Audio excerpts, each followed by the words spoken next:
गडाप ज़िले दादू जे तालके महण में ग़ुलाम सरवर चांडियो खे ॾींहुं ॾिठे जे गोलियुनि सां छनी करे बेगुनाह क़तल कयो वियो। शहीद ग़ुलाम सरवर चांडियो जूं यतीम धीअरूं संदसि पीउ जे क़ातिलनि जी गिरफ़्तारी ऐं इंसाफ़ जे लाइ पेरियों उघाड़े मथे ते क़ुर पाक रखी कराची में मुज़ाहिरो कयो।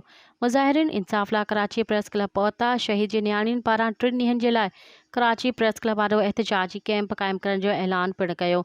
शहीद ग़ुलाम सरवर चांडियो जी यतीम मासूम नियाणी रेशमा जो चवणु हो त मुंहिंजे बाबा खे अॻूणे MPA मीर नादिर मक्सीअ जे माण्हुनि बेगुनाह शहीद कयो आहे। हुननि बेटो जतोईअ मां दहशतगर्द घुराए मुंहिंजे बाबा खे शहीद करायो आहे ऐं दादू ज़िले पुलिस अञा ताईं जवाबदारनि जे ख़िलाफ़ FIR दाख़िल न करे रही आहे।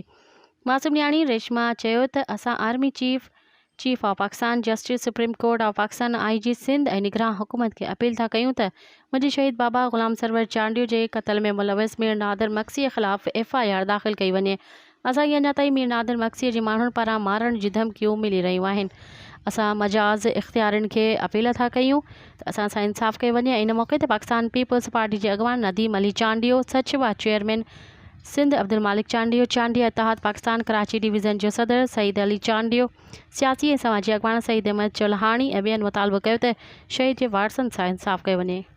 मज़ीद ख़बरनि ऐं तफ़सीलात लाइ विज़िट कयो असांजी वेबसाइट www.awamiNewsHD.com ऐं ॾिसंदा रहो अवामी न्यूज़ HD।